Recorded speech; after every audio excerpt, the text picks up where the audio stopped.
It would be an understatement to say that there is a plethora of martial arts the world over.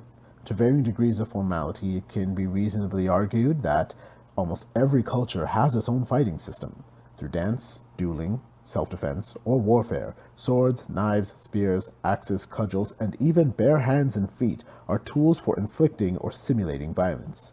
One tool in the wide array of options available to the aspiring and practiced martial artist that is almost universal across all systems is the stick.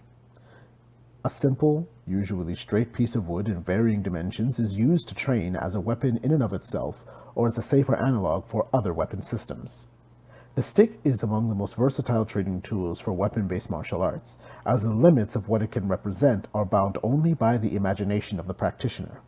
This is especially apparent in North Africa, where over 5,000 years' worth of traditions involve the use of the stick to train for other weapons of war or to settle personal grievances, and even to carry into battle on its own. Modern Tahtib's lineage is ancient, its heritage depicted on the walls of ancient Egypt as one of the three great disciplines for military training. This video will explore the history of Modern Tahtib and its techniques.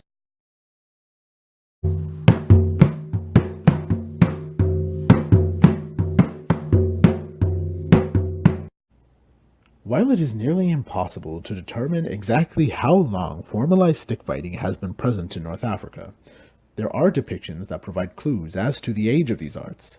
Consider Takhtib, the full name of the art being Fan al-Nazaha wa-tahtib, meaning the art of being straight and honest with a stick. The earliest known depiction of Takhtib is found on the walls of the Abusir Necropolis in Egypt. This engraving dates back to Egypt's 5th dynasty, close to 2800 BC. It displays the three disciplines of ancient Egypt's military. These disciplines were archery, wrestling, and stick fighting. It is through these three disciplines that soldiers were prepared for battle for most of ancient Egypt's history. On the walls of the aforementioned necropolis, the four principles of Takhtib are also inscribed, which form the backbone of its practice today: attacking from the rear, movement, protecting the head, and striking past the opponent's weapon. Despite the modern love affair with the iconic khopesh, it is not the most common weapon that was used in ancient Egypt. After the bow comes the axe, the mace, the spear, or the knife. These were all fairly inexpensive to produce, and the techniques and principles of Takhtib would be smoothly applied to almost all of them, especially given the fact that most common soldiers were levies from the peasant class and could not afford neither armor nor formal instruction beyond the basic training given to them before they were sent off to war. Over time, as the martial use of Takhtib gave way to the martial preferences of invading armies, it slowly became relegated to the common folk and became further dressed in ceremony. It went from a military exercise to a tool for social cohesion, the settlement of disputes, and eventually a performance art. The art sank further into Upper Egypt and became little more than a game played by villagers in the rural countryside. In the 1960s, the art form saw a revival as a dance and performance art on stage with the Reda Dance Troupe. It was there at weddings, cultural events, and as entertainment for tourists. This was the status quo until the early 2000s, when Dr. Abdel Boulad began his journey across Egypt to return Takhtib to its martial roots. During his research, he found that techniques never completely survived intact in one location or another. One village practiced one set of techniques, while another had its own. After several years of research, an intensive study, he was able to compile the sum total of the knowledge and techniques from the various masters, formalize them, and develop a pedagogical methodology with a degree of formality not seen since the days that Takhtib was taught in military training camps. He called this new rebirth Modern Tahtib. He also pioneered some changes to the art. Among the most notable was the opening the study of the art to women, who had been previously banned from learning or practicing the art for the length of its known history. In order to bring Takhtib into the modern world, Dr. Boulad, as mentioned before, traveled through Egypt. He worked extensively with living masters and experts on Egyptian history. From his efforts came a renewed fighting system and a martial arts manual called Modern Tahtib, Egyptian Baton Martial, and Festive Art. This manual encapsulates the techniques, history, and culture of Takhtib for a modern audience, turning it into an accessible sport and preserving the techniques that have existed for over 5,000 years. His efforts have resulted in the successful enshrinement of Takhtib in UNESCO's Intangible World Heritage List. And so was born Modern Tahtib.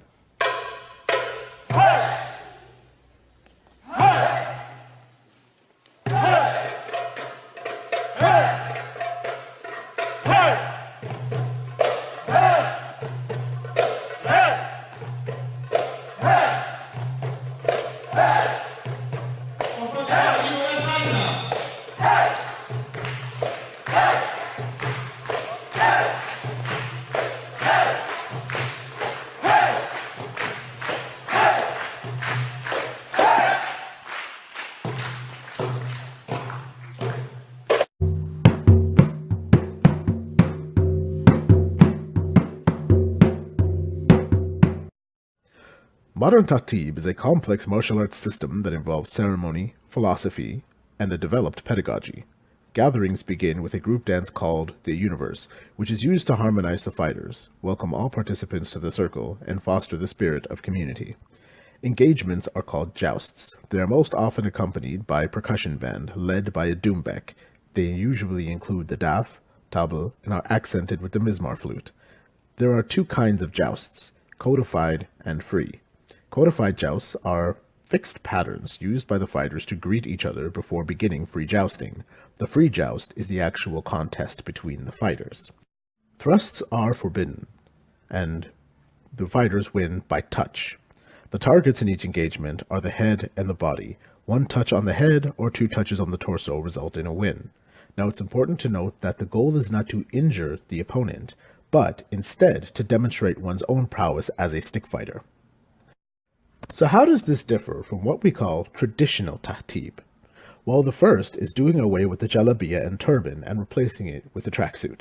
So usually it is black pants, a white shirt, and the red three-pointed belt. The three-pointed belt symbolizes the loincloth that would have been worn on the ancient Egyptian training grounds. Next was opening the door to women. For its known history, Takhtib forbade access to women, and now in modern Takhtib, women can not only practice but also teach. Also was added a 360-degree, a multiple opponent dimension to combat, allowing fighters to fight within a fixed arena, as well as testing their skills against one or more opponents. The codification of joust was also introduced. This allowed for fighters to not only practice individually, but also, no matter where they trained, to come together and harmonize in the same way. The introduction of forms was also used to help teach the basic movements, patterns, and also how to respond to different combat scenarios. The use of specific drum rhythms for different engagements was also added. This allows for fighters to be signaled by the band which form they'll be doing and which one they will be doing together or alone. And finally, a formalized tournament structure, which allows for fighters from anywhere in the world to come together, compete, and build a global community of modern Takhtib practitioners.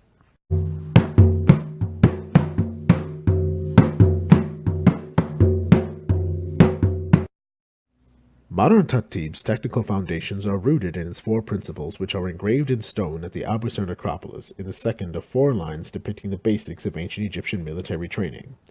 Starting with the first principle, striking from the rear serves three purposes. First, it helps to generate power in the attack. The kinetic chain, similar to a boxer's punch, begins at the legs. The entire body is engaged in the attack, adding power and reducing stress on the arms and shoulders of the fighter. Secondly, it hides the intention of the attack. When all of the strikes are coming from the same position, it is difficult to determine in the very beginning which part of the body is the immediate target of the attack. A fighter can deceive the opponent by broadcasting an attack from one direction by leaning to one side and following up an attack from the other, while still engaging the core.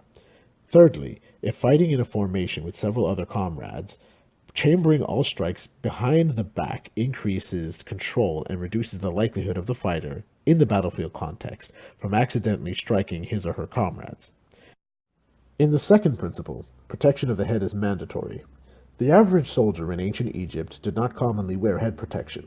Helmets were not plentiful, and even in later periods, turbans were often worn in duels or on the battlefield. This meant that the head was an especially vulnerable target to life-ending blows. In lieu of a helmet, protecting the head through a series of standard guards, such as the sadda or the khalfiyya or amamiyya positions, were used to protect the head from damage. In Modern Tahtib, the head is the prime target, as touching one's opponent on the head during a joust is an immediate victory. This also means that in practice, strikes are almost always followed up with a defensive posture that protects the head. The third principle is movement. This emphasizes the use of footwork as an offensive and defensive tool. When the fighter is unarmed, one of the best tools for guarding against being hit is to avoid the blow entirely and position oneself to return it in kind. On the ancient battlefield, when the lines would break down and the combat would devolve into a disorganized melee, spatial awareness, sure footing, and constant movement became as essential as the weapons in the warrior's hands. To train for this, practitioners of Modern Tahtib learn their footwork and develop their agility through a series of dance steps and standard forms. In the fourth principle, the focus is on the opponent and not the weapon. Essentially, if the execution of the prior three elements are strong enough, a fighter should be sufficiently protected from the opponent. The objective of the attack should be the target area on the opponent. Watching the movements of the opponent will better indicate the direction that the attack is coming from, more so than watching the weapon itself, as focusing on the weapon more than the fighter reduces the amount of time that a fighter has to react to an attack. The priority from the threat management perspective is to become the threat, pressing the opponent's focus towards defense as opposed to offense. Proper striking technique in Modern Tahtib is performed using a push-pull movement of the hands, similar to cutting with a katana. The bottom of the stick is held in the center of the right palm, and the left hand is positioned approximately 1.5 hands above the lower hand. This position is most ideal for controlling the stick without compromising too much of the potential power and speed. There are several exercises to assist in developing the skill. One of the most basic is to use the power and control exercise. Because Modern Tahtib does not make use of protective gear, practitioners must regularly practice restraint in sparring and training. The exercise normally requires 2 people, but can be done alone. Person A will take the role of the attacker, and Person B of the defender. Person B will hold the stick in one of 5 defensive positions, either the side of the torso, the clavicle, or the top of the head as examples. Person A will strike with the weapon at the target area covered by the defender. First, the sticks will make contact. Then Person A repeats the attack, but stopping shy of touching the stick of Person B. For the third strike, Person B removes the stick from the guard position and exposes the target area. Person A then strikes the exposed area, but stops short of touching it. This is achieved through reversing the aforementioned push-pull to a pull-push. Concerning the forms, or tashlika, it is important to understand that each form, or tashlika, has a specific function for developing specific attributes used by a fighter in the joust. Beginners are often taught the Musalafa 2 and Musalafa 3 as beginning forms. The Musalafa 2 is an exercise that teaches fighters how to return to a defensive posture after striking. This is done both stationary and in motion. Musalafa 3 shows the fighter how to apply a variety of strikes and returning from a defensive position, such as the sada, and returning that with a strike. The point of this is to give the fighters the opportunity to feel what it is like to be in a dynamic sparring environment without the randomness of a free joust. Of the 9 main forms of Modern Tahtib, Nakhla is normally the one that is taught to beginners first. The Nakhla form is used to teach the basic attributes of striking, defending while moving, and applying a defensive feint into an attack. The 9 forms of Modern Tahtib are Nakhla, Nakta, Kantara, Galwa, Lafa, Masha, Khala, Kheda, and Shabaka. Each of these forms is designed to have specific combat extracts that can be used in a joust. As depicted here, we can see how some of the techniques from the Nakhla can be applied defensively. The Rasha, which is the circular motion of the stick above the head, is a tool for not just harmonizing with the opponent, but also to protect your head while in the middle of a free joust.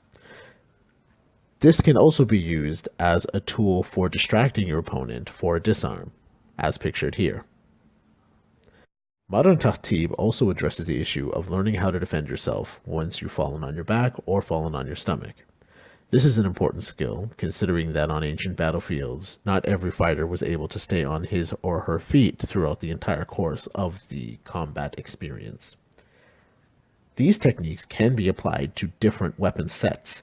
As videoed here, you can see the turning step from the modern Tahtib form nakhla applied to the spear, the shield, and the sword.